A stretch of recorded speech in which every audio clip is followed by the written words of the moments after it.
Uno, queridos patitos, memoria viva de la transición de Leopoldo Calvo Sotelo. La vida es complicada para la memoria, sobre todo cuando han pasado muchos años y el tiro se centra en personas concretas y por acumulación y sedimentación estas personas van generando nuevos rostros que recordar. Si era bastante pensar en Adolfo Suárez, luego Leopoldo Calvo Sotelo, luego el señor Felipe González, el señor Aznar, luego el señor Rodríguez Zapatero y luego el señor Rajoy y el señor Pedro Sánchez.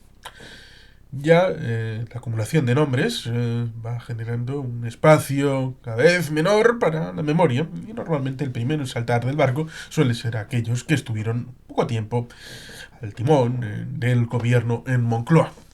Y por tanto, esos que estuvieron menos de 2 años, como es el caso del señor Leopoldo Calvo Sotelo, que en realidad no se llama así, como diría el señor Ana Sagasti en el libro Jagones Chinos, sino que aprovechó el hecho de la posibilidad de cercanía, creo que familiar, aunque un poco lejana, pero familiar, con el mártir de la revolución, el señor José Calvo Sotelo, uno de los eh, liderazgos de la oposición en 1936 al gobierno republicano,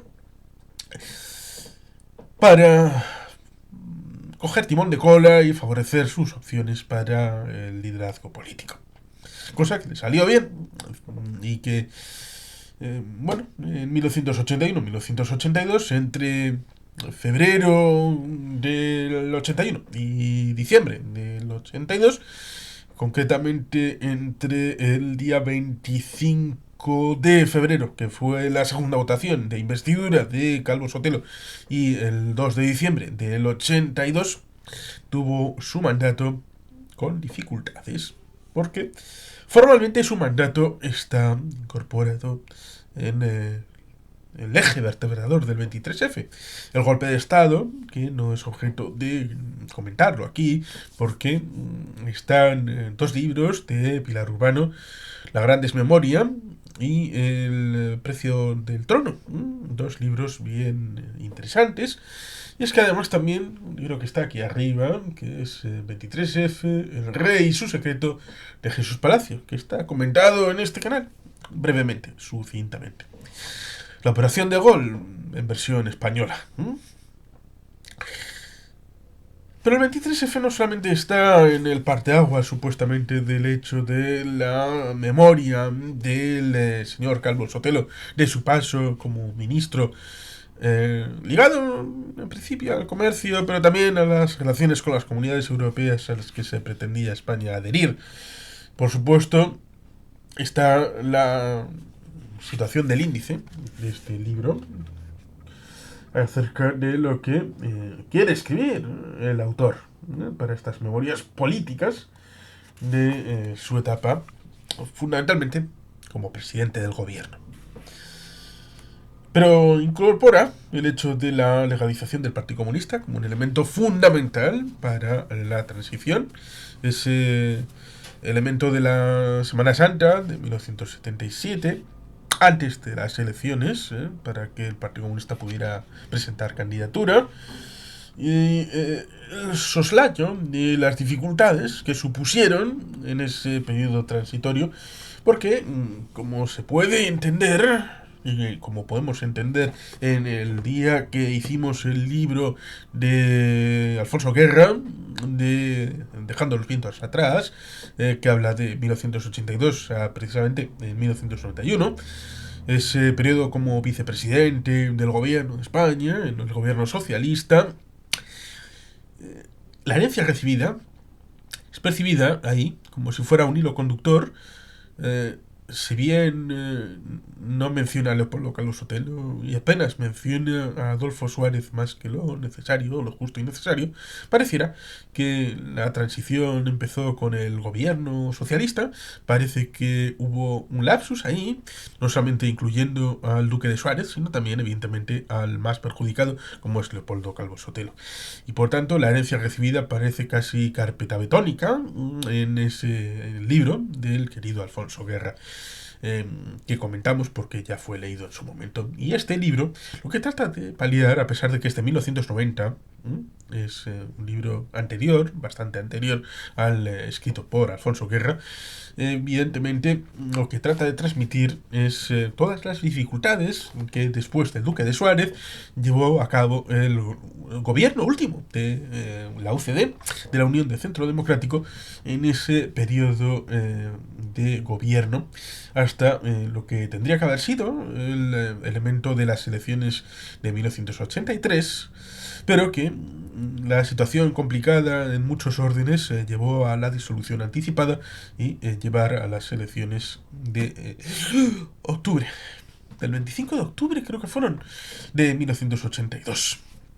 El enlace al índice, como os hemos enseñado antes, viene a poner encima de la mesa lo de antes y después del 23F, porque hay algunas circunstancias que se suelen asociar al hecho de haber sido acordadas después del 23F, como si fuera algo no premeditado, como si durante el año 1980 no hubiera habido un ruido de sables, no me refiero estrictamente a militares, sino cenáculos civiles, conciliábulos, de la cosa no debe de seguir por donde está, de hay que dar un golpe de timón, palabras de Tarradellas, que hay que encauzar todos los problemas en una evolución que era de reciente construcción democrática, por tanto los usos y costumbres de un pilar democrático no estaban establecidos, con las dificultades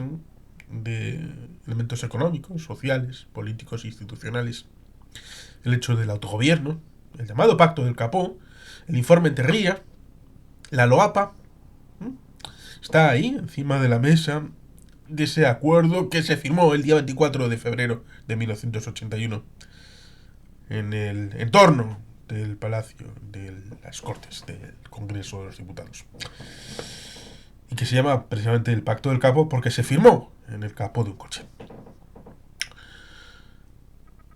El terrorismo ciertamente es un asunto peliagudo y que está encima de la mesa para entender el 23F y otros elementos asociados que, como uno debería entender, los ejércitos per se no son golpistas. Son instrumentos utilizados por mentes pensantes que lo que quieren, ya sean civiles o militares, lo que quieren es utilizarlo para beneficios particulares. Porque piensan que pueden colar un beneficio ulterior global colándolo como lo que no es. Y lo que sí es un beneficio particular revestido de beneficio colectivo. Y para eso se hizo el 23F. Porque se pensaba que la situación tal como estaba no era positiva. La UCD había ganado las elecciones del 79 y por lo tanto no había necesidad de elecciones nuevas hasta el término del mandato, 4 años. Algunos pensaban que UCD podía ser el vehículo para transitar de una dictadura a la democracia, y la democracia sería un bipartito, donde, al estilo británico, esto lo pensaba en los años 70 el señor Fraga y Barney, y por eso grupos como Tácito y lo que luego sería Alianza Popular, el Partido Socialista, pensaron que un centro-derecha, un centro-izquierda, y volver a esquemas de Sagasta, Cánovas, todo aquello, y ya está, resuelto. Y para eso, evidentemente, era necesario la deconstrucción de Unión de Centro Democrático, su desaparición, y con una entrada en contradicción, una contradicción profunda, en tanto en cuanto Unión de Centro Democrático se decía de centro, pero estaba deconstruida. Había muchas familias que no organizaban un partido, sino organizaban clanes dentro de Unión de Centro Democrático. Por lo tanto, lo que aparentemente era unos 169 escaños, en realidad era una turba de grupúsculos dentro del grupo parlamentario que llevaba a tener la dificultad de negociar dentro del propio grupo. Hasta el punto de que aquí, en este libro, apunta Leopoldo Calvo Sotelo a la mayoría natural. Resulta curioso que no recuerde un pequeño elemento constitucional que fue fundamental para entender ese concepto de mayoría natural, y es el hecho de que la ponencia constituyente tiene 7 padres, los 7 padres de la Constitución, 3 de UCD, porque se dijo necesitamos 3 representantes, no solamente porque la mayoría prácticamente cubría para tenerlos, incluso tal vez un cuarto de haber habido una mayoría absoluta, sino porque había 3 grandes familias que necesitaba cubrir Unión de Centro Democrático en el hecho constitucional. Y para hacerlo necesitaba precisamente a José Pedro Pérez Llorca, a Gaby Cisneros y a Miguel Herrero y Rodríguez de Millón, que fueron los 3 constituyentes de UCD. Aparte estaba Alianza Popular, con Manuel Fraga Iribarne. Y la mayoría natural, la mayoría mecánica, era que en esa ponencia de 7 personas, 3 más 1, 4. Pam, pam, pam, votar, votar, votar. 4, 3, 4, 3, 4, 3, 4, 3, 4, 3. Y así hasta que a los socialistas se les inflaron las narices y dijeron, aquí esto va a salir una constitución de parte. Y los socialistas no se van a ser integrados en esta Constitución. Y es cuando se rompe la baraja y enfrente de las Cortes, en un restaurante, que creo que sigue habiendo ahí, Abril Martorell y Alfonso Guerra, a propuesta de Adolfo Suárez y de Felipe González, empiezan a negociar prácticamente desde cero, pero con el trabajo previo ya en cuenta. Empiezan a negociar artículo por artículo toda la Constitución entre UCD y el Partido Socialista. Por tanto, ahí está el hecho de la mayoría mecánica, introducido, la mayoría natural, de Alianza Popular y Unión de Centro Democrático. Centro de derecha. Otros, y en el libro se explicita, que el primer partido de oposición y el primer partido en la Cámara, UCD y Partido Socialista, debían gobernar juntos, en coalición. ¿Pero para qué? ¿Quién sería la oposición entonces si hay un gobierno de concentración? Que eso también hay que tenerlo en cuenta, porque cuando en otros momentos se ha citado es que es necesario un gobierno de concentración entre el Partido Popular y el Partido Socialista, ya sea cuando ha pasado el tema de Mariano, la pérdida de las mayorías absolutas, Mariano Rajoy, Pedro Sánchez. ¿Cuál era la alternativa? La alternativa era una oposición liderada por Vox, liderada por Podemos, por Ciudadanos. Aparte de que no hay líder de la oposición realmente, porque la oposición son varias, y todo aquel que no está formalmente en el gobierno es oposición, aunque tenga acuerdos de gobierno, o de gobernabilidad, o de legislatura, o presupuestarios, que eso puede pasar. La gama de colores entre el blanco y el negro es bastante amplia. Y evidentemente había gente interesada para si un partido que está cohesionado, como era el salido de Suresnes, debido a lo que había sucedido precisamente entre el 70 y el 74 en el Partido Socialista. Era un Partido Socialista nuevo, el que luego veremos acaudillado por Felipe González y Alfonso Guerra. Por eso remito a esas memorias de Alfonso Guerra. Metido en el Consejo de Gobierno, no ya solamente en el Congreso de los Diputados, tirando chinas contra el grupo parlamentario de UCD, sino también en el gobierno, lo dice Leopoldo, dice que, evidentemente, habría supuesto la deconstrucción de un grupo disperso, con clanes, en favor de un grupo unido, a pesar de que pudiera aportar 3 ministros, tal vez, 4, pero la mayoría quedaría disuelta por la roca de la unidad. Era un seppuku, aunque fueran diferidos. Elementos que están incorporados más allá de este hecho aritmético parlamentario del grupo parlamentario de UCD, está hablando precisamente de la mal llamada mayoría natural, que es el capítulo número 6, el libro del mal amor, que es la página 55, eh, en donde trata de el amor propio dentro de las filas propias y con 3 capítulos en donde se dan diferentes momentos en donde el partido, el gobierno, el grupo parlamentario de Unión de Centro Democrático dan visos de la deconstrucción y la degeneración de esa relación, porque surgido así de repente para poder vehiculizar unas elecciones en el 77, después de haber estado en la terna, el tema del 76, Adolfo Suárez, el gobierno compuesto de aquella manera, pero evidentemente el procedimiento parlamentario es otra cosa, y para eso es necesario una formación con unos diputados, que el gobierno salga de una mayoría en el Congreso de los Diputados, y esas dinámicas aprendidas con el paso del tiempo, a pesar de que hay muchos, parece que no lo han entendido demasiado bien de cómo funciona esto, pero más o menos en teoría se viene haciendo desde hace esta legislatura, ¿cuál es? La 15. Por lo tanto, en teoría hay bastante rodamiento a la hora de tramitar estas cosas, pero en aquel momento pues pareciera que había más manga ancha con comentarios que no tuvieran mucho en cuenta todo esto.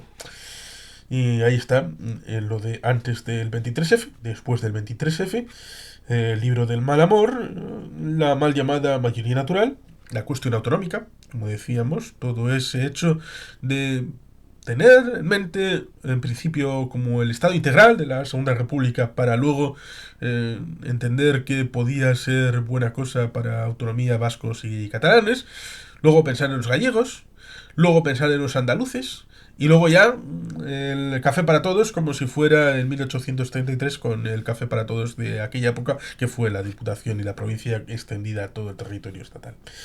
La polémica atlántica, el tema de la OTAN, la entrada en la OTAN fue con el señor Calvo Sotelo, que entró en ese momento en donde había el 81-82, hasta que llegan los socialistas y paralizan un poco el asunto, no metiendo a España en la estructura integrada militar.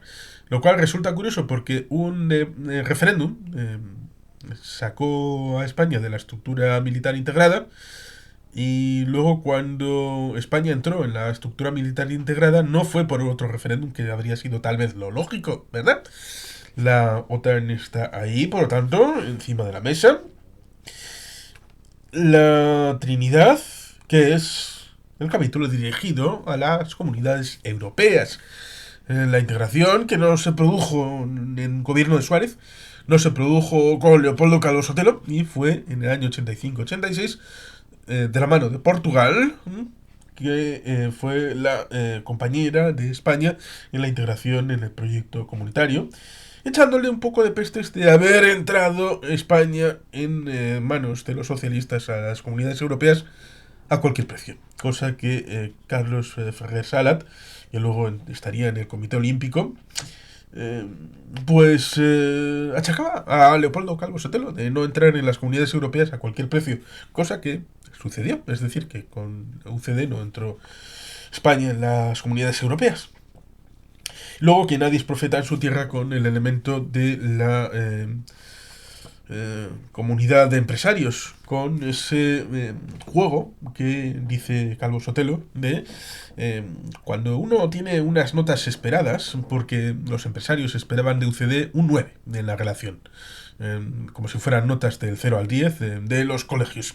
Esperaban un 9 y recibieron un 7 de relación con los empresarios. Luego, cuando llegan los socialistas, piensan que los socialistas van a tener una relación de tres. De tres. Pero acaban teniendo una relación de cinco. Por tanto, esta idea de la relación efectiva y la relación percibida es comentada por Leopoldo Calvo Sotelo acerca de ese momento en donde, bueno, si la relación real con UCD era de 7 y con los socialistas es de 5, en teoría la memoria debería decir que la relación con UCD habría sido más provechosa. Pero como la relación percibida era de 9 y la real 7, y con los socialistas era de 3 percibida y de 5 real, estaban agradecidos a los socialistas y echaban pestes de Unión de Centro Democrático.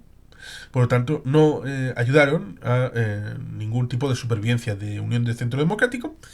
Y luego resultará curioso porque con el referéndum de la OTAN, como comentamos con Alfonso Guerra, luego llegó el hecho de que se metieran en deudas, el tema de los créditos y corrupción en determinados momentos, porque buscaron circuitos alternativos para recibir un dinero que, bueno, pues al final el asunto de la lectura del referéndum de la OTAN, tal y como lo escribe Alfonso Guerra, y aquí como lo dice el señor Leopoldo Calvo Sotelo, que también tiene su interés por la lectura comparada de los hechos, que son objetivamente el mismo, ya sea la entrada formal en la OTAN en el año 81-82 y el referéndum sobre el mantenimiento del año 86, lo mismo que otros elementos que están aquí metidos en el libro, como digo, de la autonomía, del hecho autonómico, de lo militar, el tema de la OTAN, las comunidades europeas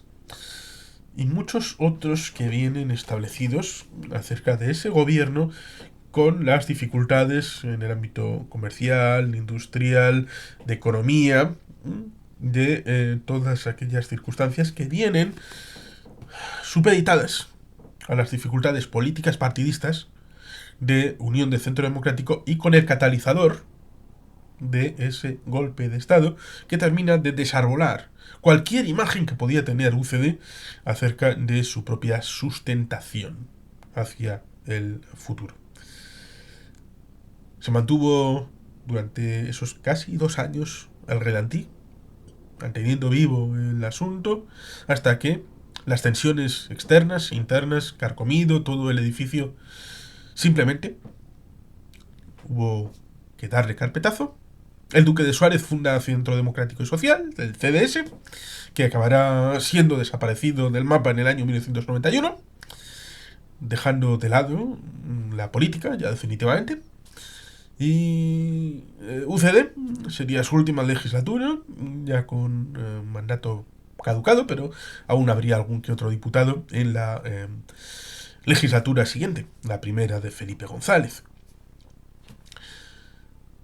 Estaba claro que entre todos la mataron y ella sola se murió, pero la memoria está ahí para incluir a Leopoldo Calvo Sotelo, expresidente del gobierno de España, primer ministro, en terminología mucho más mundana y clarificadora, durante esos 2 años. Por ejemplo, nací yo, el 19 de mayo de 1982, teniendo de primer ministro de España Leopoldo Calvo Sotelo y de lehendakari Carlos Garaikoetxea. ¿Cuál era el primer ministro de España y el lehendakari cuando tú naciste? O si eres de otra comunidad, ¿cuál era el presidente de la comunidad autónoma cuando naciste tú? O si eras y eres de otro país, ¿quién era el presidente del país en donde naciste cuando tú naciste? Y el representante del ente subestatal más próximo. Ahí ciertamente lo dejamos, simplemente recordando que lecturas como esta están a disposición. Este libro fue sacado de Rigriz, en Santander, lo cual resulta curioso luego acercarnos al hecho de que este libro fue expurgado de la Biblioteca Municipal de Santander. Pero bueno, se pagó un dinerito en la parte de atrás de la porticada para poder leerlo. Y ya está. De hecho, leído. Y sin más, queridos patitos, es que ricasco. Agur, brobat. Betty Helpien.